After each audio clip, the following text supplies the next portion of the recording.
नमस्कार, जय हिंद। मैं राजेंद्र सारण थार क्लासेज के इस ऑनलाइन प्लेटफॉर्म पर आपका स्वागत करता हूं। आज की इस ऑनलाइन क्लास में हम आपके सामने कुछ ऑब्जेक्टिव प्रश्नों को लेकर क्लास ले रहे हैं, जिसमें विगत परीक्षाओं में आए हुए कुछ महत्वपूर्ण प्रश्नों पर चर्चा करेंगे। न केवल इनके उत्तर देखने का प्रयास करेंगे, बल्कि इनके आसपास के प्रश्नों से संबंधित पूरे टॉपिक पर विस्तार से चर्चा करने की कोशिश करेंगे। तो हमारा पहला प्रश्न है कि संविधान दिवस मनाया जाता है। हमारे सामने चार ऑप्शन है: 26 जनवरी, 15 अगस्त, 26 नवंबर, 1 अप्रैल। तो संविधान दिवस मनाया जाता है, इसका सही उत्तर होगा 26 नवंबर। इस पर थोड़ी सी हम विस्तार से चर्चा करते हैं कि संविधान दिवस 26 नवंबर को ही क्यों बनाया जाता है। देखो, यहाँ पर एक ऑप्शन है 26 जनवरी। हमें अच्छी प्रकार से पता है कि 26 जनवरी 1950 को हमारा संविधान लागू हुआ था। उसी उपलक्ष्य में प्रति वर्ष 26 जनवरी को हम कौन सा दिवस मनाते हैं? गणतंत्र दिवस। 15 अगस्त को हमारा देश स्वतंत्र हुआ था। और 26 नवंबर की बात करें तो हमने संविधान निर्माण के दौरान एक छोटी सी जानकारी पढ़ी थी कि 26 नवंबर 1949 को हमारा संविधान बनकर तैयार हुआ था, लेकिन हम उस समय इस दिन को विशेष रूप से याद नहीं कर पाए या हमने कोई दिवस नहीं रखा। लेकिन अभी हाल ही में सरकार ने 2015 से प्रति वर्ष 26 नवंबर को कौन सा दिवस मनाना शुरू किया है? संविधान दिवस। तो हमें याद रखना है संविधान दिवस कब मनाया जाता है? 26 नवंबर। कभी कभार प्रश्न की लैंग्वेज ये भी हो जाती है कि 26 नवंबर को बनाया तो जाता है, लेकिन कब से शुरू किया बनाना? तो हमें ध्यान में रखना है 2015 से। इसी क्रमांक में हमारा दूसरा महत्वपूर्ण प्रश्न है कि संविधान सभा में राजस्थान से निर्वाचित सदस्य थे। ध्यान दीजिएगा, प्रश्न देखने में सरल है, लेकिन कई बार केवल प्रश्न की लैंग्वेज चेंज होने से प्रश्न बहुत गहराई में चला जाता है और हम जल्दबाजी में प्रश्न गलत कर देते हैं। प्रश्न कह रहा है कि संविधान सभा में राजस्थान से केवल क्या पूछ रहा है यहाँ पर? निर्वाचित सदस्य। तो हमारे सामने ऑप्शन है, ए ऑप्शन कहता है 12, बी कहता है 11, सी कहता है 1 और डी कहता है 93। तो राजस्थान से संविधान सभा में निर्वाचित सदस्य, इसका हमारा सही आंसर तो होगा 1। तो इस प्रश्न से हम थोड़ी सी जानकारी ये लेने का प्रयास करते हैं कि जब हमारे संविधान का निर्माण किया जा रहा था तो हमने बहुत बार पढ़ा है विस्तार से कि भारत के संविधान का निर्माण किया किसने था? संविधान सभा ने। और हमने ये भी पढ़ रखा है कि संविधान सभा में टोटल जो स्ट्रेंथ थी वो कितनी थी? तो टोटल स्ट्रेंथ थी 389। अब हम ये जानने का प्रयास करते हैं कि संविधान सभा में टोटल जो 389 थे, क्या इसमें राजस्थान का भी योगदान था? तो हमारा उत्तर होगा राजस्थान से संविधान सभा में बिल्कुल सदस्य गए थे। कितने गए थे? 12। अब आपके मन में फिर विचार आ रहा होगा कि राजस्थान से जाने वाले सदस्यों की संख्या 12 ही क्यों थी?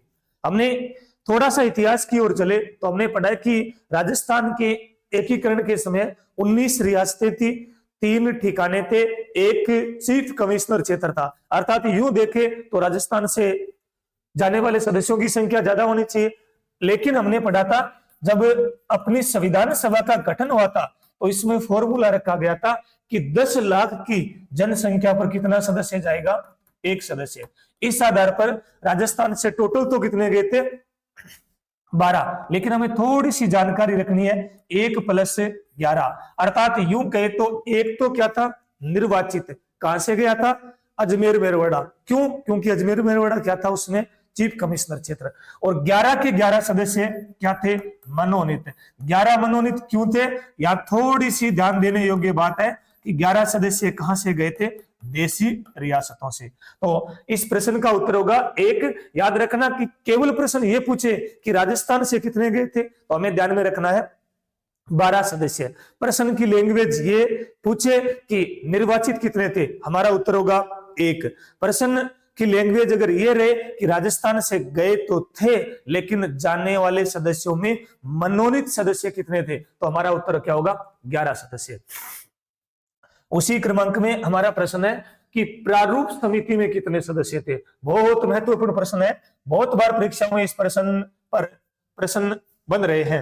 अर्थात हम ये समझने का प्रयास करते हैं सबसे पहले तो कि प्रारूप समिति है क्या। ध्यान दीजिएगा थोड़ा सा यहाँ कि जब भारत की संविधान सभा ने भारत के संविधान का निर्माण किया था, तो उस दौरान संविधान निर्माण के दौरान कुछ समितियों का गठन किया गया था। और उन समितियों की बात करें तो बड़ी समितियां कितनी थी, ध्यान में रखना है, बड़ी समितियों की संख्या कितनी थी, 8। अब कई बार याद रखने में समस्या आ जाती है कि 8 थी कौन सी, तो हमें थोड़ा सा ध्यान में रखना है कि 3 समितियां तो वो थी जिनके अध्यक्ष पंडित जवाहरलाल नेहरू थे, 2 समितियां वो थी जिनके अध्यक्ष वल्लभ भाई पटेल थे, और 2 समितियां थी जिनके अध्यक्ष थे डॉक्टर राजेंद्र प्रसाद, और 1 समिति थी जिसके अध्यक्ष थे भीमराव अंबेडकर। इस प्रकार हमारे समितियों की टोटल स्ट्रेंथ कितनी होगी, 8। उनमें सबसे महत्वपूर्ण समिति थी कौन सी, प्रारूप समिति। प्रारूप समिति का गठन कब किया गया था, तो हमें ध्यान में रखना है 29 अगस्त 1947। एक छोटी सी जानकारी और लेना चाहे तो क्या पता है कि भाई 29 अगस्त को कौन सा दिवस मनाया जाता है, 29 अगस्त को, तो हमारा उत्तर होगा 29 अगस्त को खेल दिवस मनाया जाता है।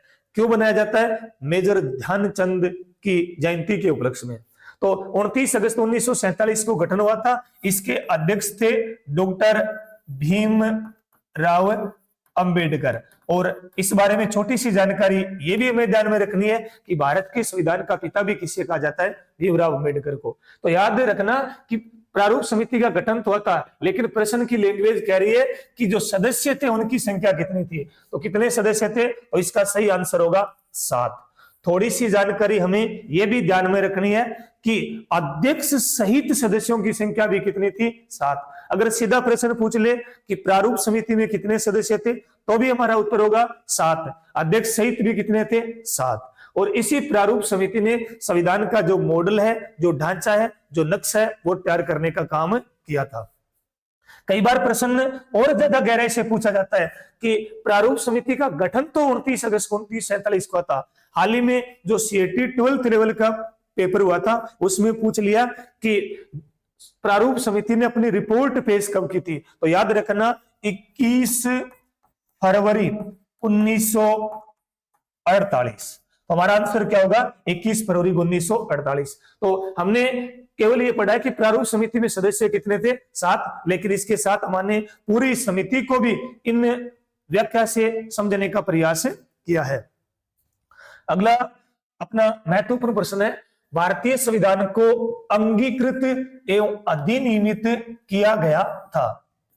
देखो यहां ध्यान देने वाली है कि पॉलिटिकल के प्रश्न कई बार देखने में तो सरल लगते हैं, लेकिन हमें विशेष तौर से इस बात पर गौर करना है कि प्रश्न की लैंग्वेज क्या कह रही है, या प्रश्न आखिर कहना क्या चाहता है। तो यहां प्रश्न है कि संविधान को अंगीकृत एवं अधिनियमित किया गया था।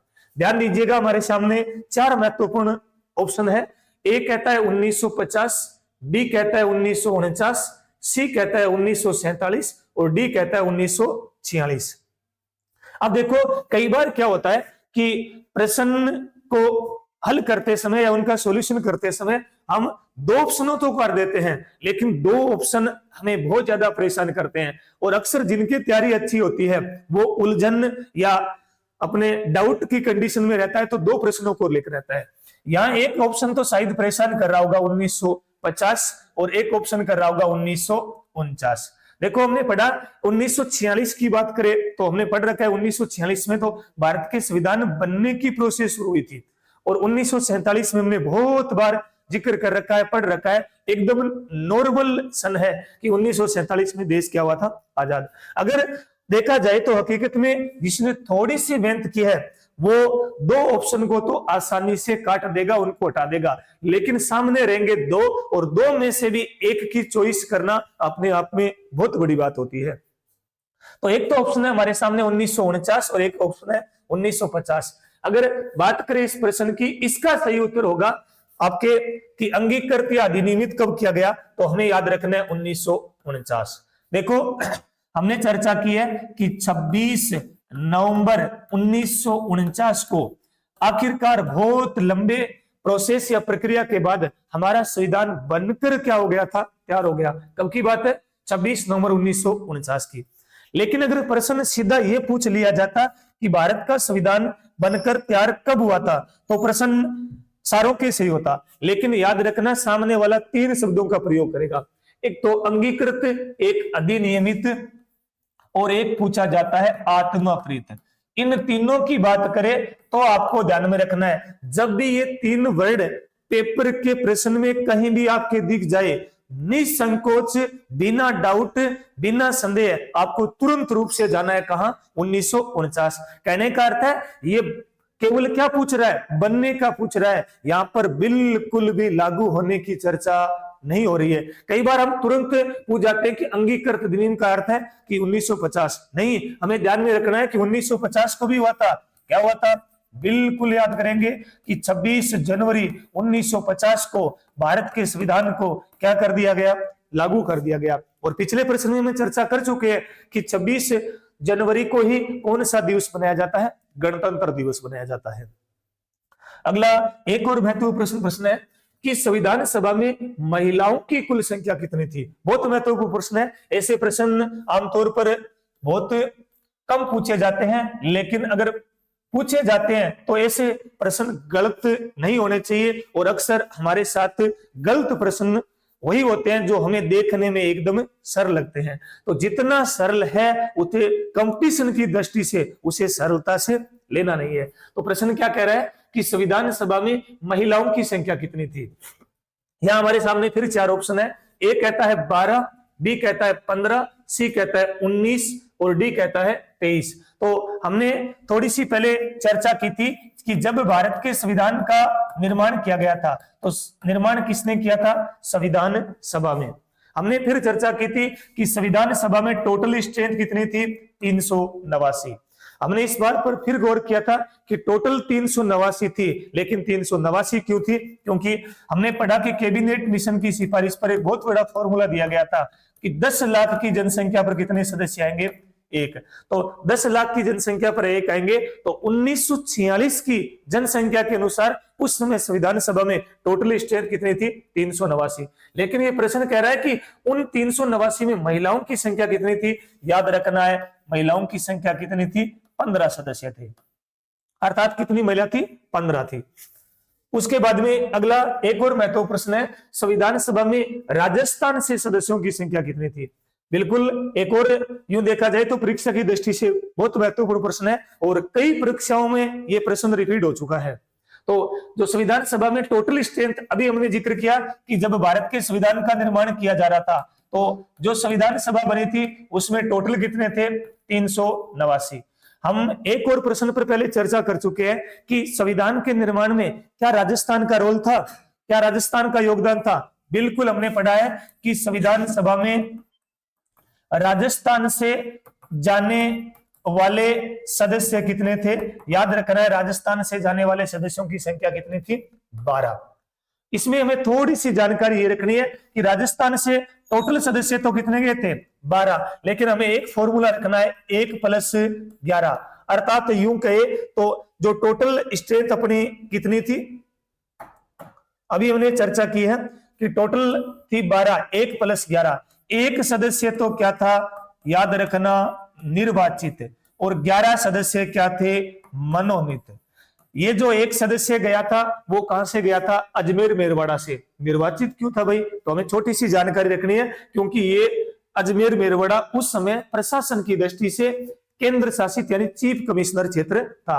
अब एक बार और छोटी सी जानकारी रखनी है, कई बार पूछा जाता है कि राजस्थान से टोटल तो हमने जिक्र कर लिया 12 गए थे, लेकिन कई बार ये पूछ लिया जाए कि क्या इन 12 में से महिला सदस्य भी थी। तो याद रखना राजस्थान से जाने वाले 12 सदस्यों में एक भी महिला सदस्य नहीं थी। लेकिन याद रखना भारत की जो टोटल स्ट्रेंथ थी 389, उसमें महिला सदस्यों की संख्या कितनी थी, पिछले प्रश्न में हम चर्चा कर चुके हैं, टोटल स्ट्रेंथ उनकी थी 15।